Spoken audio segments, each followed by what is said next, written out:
Mungu mwenye kuleta furaha na kuondoa huzuni.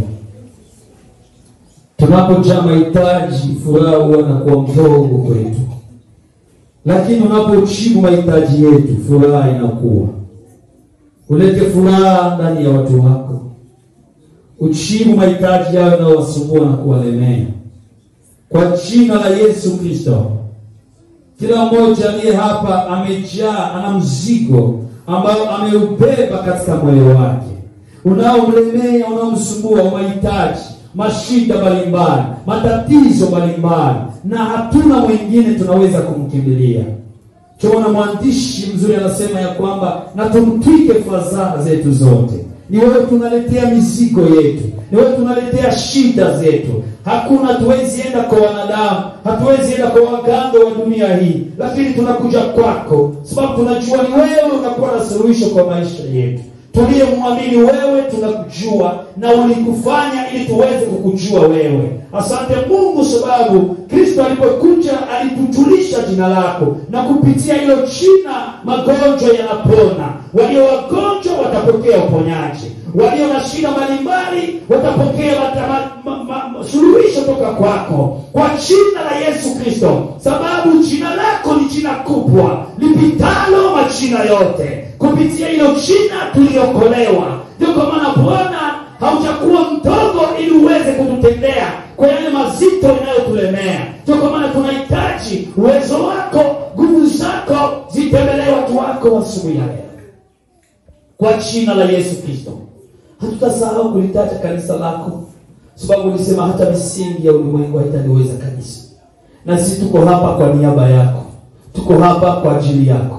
Bwana Yesu, kanisa yetu tunalitia katika vitanga vya mikono yako. Maono hii tunalitia katika vitanga vya mikono yako. Ni wewe kiongozi wetu, ni wewe dereva wetu, ni wewe unayetufunulia kila leo namna gani tutaweza kutembea na kufunza na kutengeneza kondoo zako, ili utakapokuja ukutane liko tayari. Kwa hiyo Mungu utusaidie, utuwezeshe, utupatie nguvu, na kondoo hizi Bwana uzitunze na kuzichunga. Katika jina la Yesu Kristo, uwaelimishe kukujua wewe, uwaelimishe kukupenda wewe, na waone faida ya kukupenda wewe. Ulikuze kanisa lako, lete uamsho mkubwa, watu wakupende na wakutafute mahali hapa, na watakapo kutafuta wakuone katika maisha yao. Kwa jina la Yesu Kristo, Mungu upanue huduma hii. Fungua milango, fungua madirisha mikubwa ya mbinguni, ili ya kwamba tulioyaona mazito tuyaone kuwa mepesi. Kwa jina la Yesu Kristo, tunaamini ya kwamba wewe haujawahi kupungukia walio wako. Wale uliofanya maagano pamoja na wao haujawahi kuwaacha. Ndio kwa maana Bwana tunaomba utembee pamoja nasi, utushughulikie kwa kila jambo, kiroho kama vile kimwili. Katika jina la Yesu Kristo tunakubariki Bwana, sababu utaendelea kuwa baraka kwetu na utaendelea kutujulia na kukuonekania kila leo. Katika jina la Yesu Kristo. Amen. Nasemaje baba? Tunasimama kwa heshima ya Mungu. Amen, amen, amen. Naye yule msichana atakayempendeza mfalme na awe malkia badala ya Vashti. Neno hilo likampendeza mfalme, naye akafanya hivyo. Amen. Amen, amen. Naweza. Tuliongea jana historia ya Esther na mpaka kuchaguliwa. Kichwa chetu cha neno ni kuchaguliwa. Kuchaguliwa kwa Esther. Na labda naweza nikauliza mkutano, je, tumechaguliwa ama tuko waingiaji tu, hatujachaguliwa? Esther alichaguliwa na mfalme Ahasuero kwa sababu ya mambo kadha wa kadha. Labda tutarudilia tu kidogo kwa sije ya jana ambao hawakuwepo. Tulisema kwamba Esther hakuchaguliwa kwa sababu alikuwa bikira tu, kwa sababu Mungu aliandaa katika ule mji kulikuwepo mabikira wengi ambao walienda mbele ya mfalme, lakini yeye alikuwa bikira aliye tofauti. Amen. Amen, amen. Amen. Na hivyo Esther alichaguliwa kwa mambo matatu, ndio tulisema jana. Jambo la kwanza, alikuwa bikira, lakini kwa kwake bikira kulikuwa mambo matatu mle ndani. Moja, alikuwa na imani thabiti, alikuwa na imani ya kweli, hakuwa na imani yenye kuyumbayumba kwa sababu ya shida na magumu anaanguka. Esther hakuwa hivyo. Hiyo ilikuwa ni mwanzo ambao tuliongea kwa sababu ya kuchaguliwa kwa Esther. Na wewe je, una ile imani ya kweli kama ya Esther? Una ile imani ya kweli kama ya Daniel? Una ile imani ya kweli kama Meshaki, Shadraka na Abednego? Una ile imani ya kweli kukubali utatupwa katika zizi la moto na unakubali kweli nitaingia ndani? Una hiyo imani kweli? Una hiyo imani ya kukubali kwamba nitaenda katika shimo ambalo mna simba? Una hiyo imani kweli? Ama bado tunaingia tu?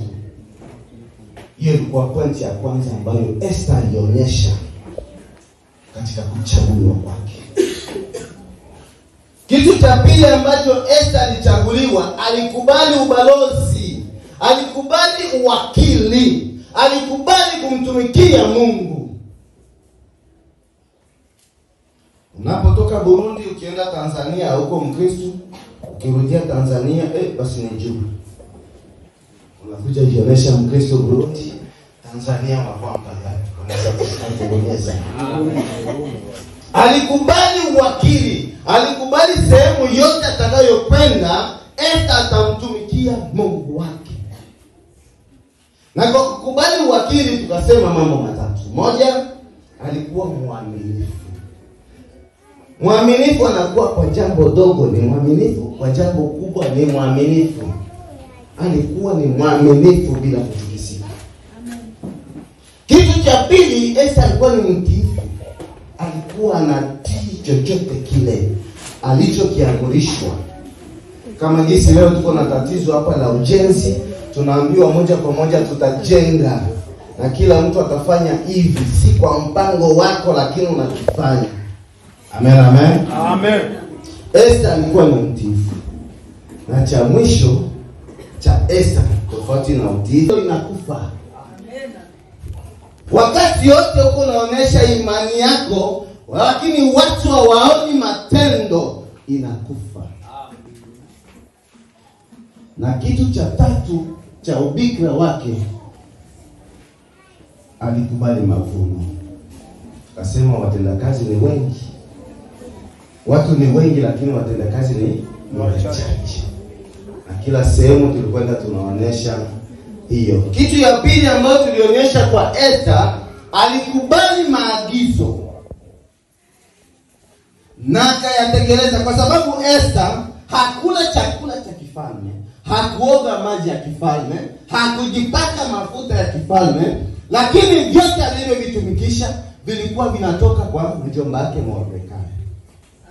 Je, na sisi pia tunachunga maagizo ama tuko wasikiaji? Kwa sababu kuna wasikiaji, kuna wale wanaoshika na kule wale wanaoelewa. Ukiambia mtu nisomee Yohana 3:16, anakuambia inasema tena. Anasahau hata Yohana 3:16 ambayo inafundishwa watoto wa Sunday school mpaka kwenye uzee haijui. Kwa maana jinsi Mungu aliupenda ulimwengu hata akamtoa mwana, hata hiyo haijui. Wanasema turudie sana. Unashika maagizo yake sasa.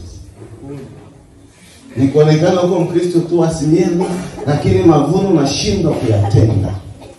Na leo basi tutazungumzia pointi ya tatu ambayo inasema umbo nzuri. Esther alikuwa na umbo nzuri. Amen, amen. Amen. Esther alipewa umbo nzuri. Umbo nzuri. Umbo nzuri. Tukisema umbo nzuri, wamoja wanaona wanene, wengine wanaona warefu, wengine wanaona wako na nini na unaita nini? Nyosho. Na wengine wanakwenda kujiongeza na kujiongeza, wengine wanajibadilisha na kujibadilisha kwa sababu wawe na umbo nzuri. Wagalatia 3. Wagalatia 6:3. Mtu mmoja anasoma. Galatia 6:3. nasema hivi. Ndio, karibu baba. Mikrofoni inasomea vizuri sana. 6:3 Wagalatia. Ndio, 6:3 nasema hivi. Maana mtu akijiona kuwa ni kitu, Simama hapo baba. Maana wewe ukijiona kama uko kitu, naye si kitu. inasemaje tena? Rudilia tena baba. Maana mtu akijiona kuwa ni kitu, Wewe ni nini? Wewe ni nini mbele za Mungu? naye si kitu. Wewe ni nini mbele za Mungu?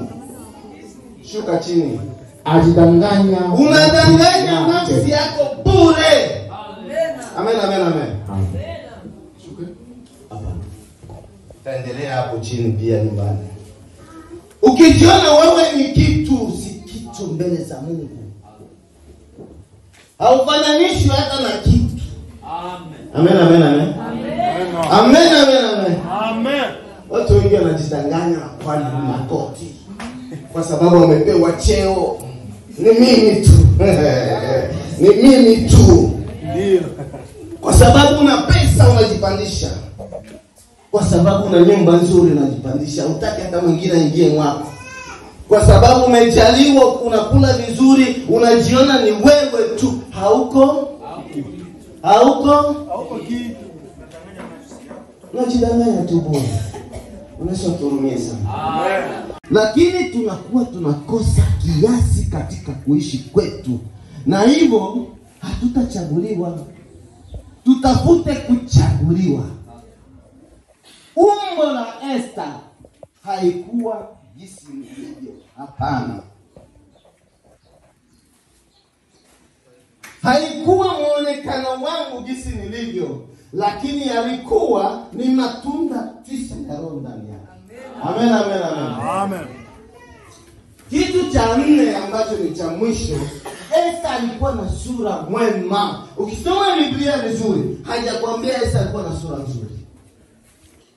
Wanawake mnaofundisha wamama kule kwenye hili somo la Esther, msiendaje wafundisha kwamba Esther alikuwa na sura nzuri. Esther alikuwa na sura mwema. Utasoma vizuri hiyo Esther, shuka nayo tu 2 kule chini. Utaenda kutana alikuwa na sura mwema. Sura mwema, hakuwa na sura nzuri.